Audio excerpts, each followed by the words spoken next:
What is going on, ladies and gentlemen? It is I, Rainbow RTS Mobile Gaming. I am here bringing you another fantastic War of Nova video today. In today's video, we are doing an update. We did a tier list back in Season 1. Now here at the end of Season 2, which ends in about 2 hours, we will be covering the strongest 3 PvP ships for Season 2 and 3, and the strongest 3 PvE ships for starting Season 3 in just about a day when it kicks off. Get super excited. This is going to be a fun video. I'll keep it as short as I can, but it probably will end up 10 minutes plus because we're talking about 6 ships in detail. And by the way, big shout out to my good friend CC Master. He helped give me some information and some tips to help me generate today's video. So I love you, CC Master. You are the best. Here we go. And a quick word from our sponsor, ladies and gentlemen. The sponsor for today's video is Lootify. Check the link to Lootify's Discord in my video description below. They can save you 15-20% on your in-game packs. Thanks, Lootify, for sponsoring today's content. The strongest PvP ship we're talking about today is the Cipher. The Cipher is absolutely fantastic. It's a blue ship. You can get it to Mastery 5+ very quickly, and it has several skills that all roll together into a massive ball of fantasticness, okay? First, its Mastery 0 tree damage booster gives it 45% standard damage dealt. Next, also in the Mastery 0 tree, is a massive 3,200 damage nuke that is going to absolutely dominate your enemies and cause them to take 20% bonus damage. This is a crazy amount of damage output, guys, especially at Mastery 0. And don't forget, you're increasing your damage dealt with a plus 45% additive standard damage bonus. It's crazy. We go from there to the other Mastery 0 tree that is going to be the debilitating rounds. This is going to nerf the enemy units by reducing their stats substantially and boosting your normal attack damage a little bit further.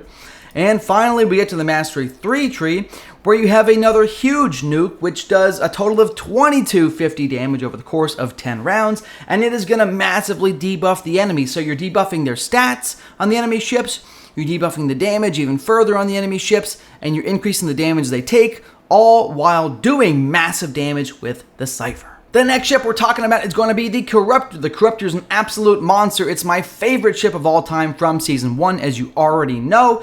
And here we see a dominating report where Commander Candy, shout out to him, is dominating Crypto Zoro with his Cipher ship. Now, we just talked about how strong the Cipher is, so it's good to see the Corruptor dominating the Cipher. And let me point out, this is one of the strongest looking Cipher builds I've ever seen. This thing is a disgusting. It's got to be at least Mastery 15+. It has almost maxed out Gold Alexander here, 5 stars, 4 enhancements, absolutely crazy with crazy initiative. Let me tell you why the Corruptor dominated this ship. This ship is doing big damage nukes in 4, 7, and 10. Its initiative is 372. Because the Corruptor's initiative is slightly slower, and it is applying a confusion on the enemy capital ship in rounds 3, 6, and 9. It is applying the confusion at the end of those rounds, which means in rounds 4, 7, and 10, the enemy Cipher, instead of nuking your units, is nuking its own units. So having a good Corruptor build is absolutely amazing. It can dominate big whales like this, which is great to see. Shout out to the Corruptor. On to the strongest PvP ship of the season, folks, the Dominus. The Dominus absolutely smacks the Corruptor. It slaughters the Cipher and beats them right into submission. Let's take a look at CC Master's Mastery 5+ skill build for his Dominus and take a look at the Dominus actually putting a whooping on a pretty decent Corruptor build. Having the Cyclops taunting damage away from your Harpies with a Corruptor that already has a ton of confusion and anti-ship debuffs, the Corruptor is a great ship, and this is a great combo. This is a fairly strong Corruptor running some decent looking officers with a decent build, and again, a super optimal unit composition. Let's move on to CC Master's Dominus. I love you long time, CC Master. This thing is a monster. First off, it's running a great composition. Again, Cyclops to taunt damage away. It's got Harpies in here for the double strike and for the defense debuff. And he's got Sorcerers in here, which are super interesting, having a massive damage bonus here, which is really great with stun immunity. Okay? On to the actual Corruptor, the Dominus. Can't speak today. On to the actual Dominus skill build, folks, because this ship is really dirty. Let's start by pointing out the officers. He has a little bit stronger officers than the enemy Corruptor, which is fine. CC Master is a monster. It's to be expected. But let's take a look at the skill build, because this is where it gets really interesting. Many of you probably look at the bottom R0 tree, the Mastery 0 tree, and the top Mastery 0 tree, I apologize, and you like the ability for 4 rounds to stun 2 enemy units. You probably like the ability to do tons of damage, tons of healing after your Tyrannus ships inflict damage, or just in general getting a ton of health every single round. CC Master has skipped over this healing tree, which is strong for PvE, by the way. You do want to do some healing in PvE, but for PvP, he has managed to max out the Mastery 5 tree with all 35 skill points maxed out, so he's getting 60% bonus normal attack damage, 15 leadership. He's getting a massive damage bonus for the first 3 rounds to his ships, 150%, plus he's got 100 leadership. Okay, he is going to be having a 30% chance for all of his long-range ships to do a follow-up, which is his Harpies. This is going to allow them to potentially attack a 3rd time in the round, making his Harpies do 3 hits. Absolutely disgusting. And then he has the Mastery 3 tree with 22 points. This is going to give a huge damage debuff against the enemy ships. So you're going to be getting 150% and then enhanced by leadership damage bonus in the first 3 rounds. You're going to be lowering enemy damage by 30% in the first 4 rounds, and you'll be evading the first damage received. That's a big deal. He also has a few points here in target confusion, allowing you to have a strong chance to confuse your enemies every single round of the fight. This is a really powerful Dominus build that I must say absolutely shredded the Corruptor here. Let's go ahead and take a look at the combat logs.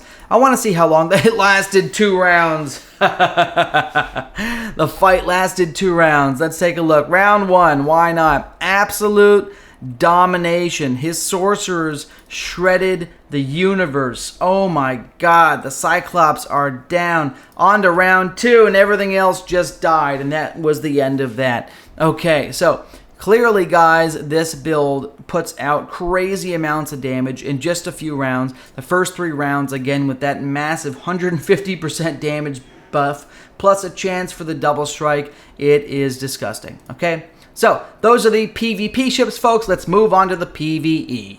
The strongest PvE ship in the game, folks, is still, you probably guessed it, the Sunder. The Sunder is an absolute monster, combining with an officer that gives you a little bit of healing every couple rounds to a single target unit, combined with the Sunder's ability to do a ton of healing every time its ship does damage, and this buff only applies to 1 ship in its army, so you're going to run a formation of 1 ship, and that ship, every time it does damage, will receive healing.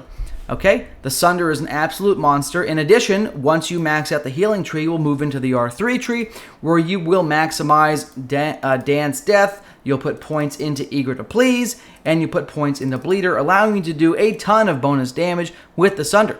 In addition, if you have the Sunder at Mastery 5+, you can skip the R3 tree here. You can go into the Mastery 5 tree, and here you can go into more of a unit type build where you get stun immunity and a ton of bonus damage in the first couple rounds. With that being said, let's move on to the next top PvE contender. The Star Weaver is the next PvE contender we're talking about today. Back in the start of Season 2, I used the Star Weaver as my main leveler, and here you can see at level 19, I was able to capture a 150 power tile with almost no losses. I actually could have probably captured 150 power tiles at level 17 or 18, because the Star Weaver is an absolute monster. The Star Weaver has a ton of self-damage in its Mastery 0 tree here. It has a double attack because it does energy damage and then radiation damage. And it also has a ton of healing here in rounds 3, 6, and 9. It cleanses itself, does a bunch of healing, and then it gives itself a healing buff as well. You can also put points into Mystic Arts, which is an anti-heal. This is a really big deal, allowing you to counter a lot of ships and even some PvE tiles that have healing built in, so don't forget about that. Combining the Star Weaver with 3 different units is going to allow you to maximize the cleansing and healing capabilities. In addition to that, you can use Bradley here, who is going to give all of your strike craft a beautiful healing buff every other round, allowing you to have great sustain and very strong damage. The third and final PvE ship we'll be talking about today is the Emberhelm, folks. This is actually a ship I have not previously used. Shout out to CC Master for recommending it to me today. After further review, I did see in the skill tree it has some crazy potential, so I will probably be using this ship as one of my starters in Season 3.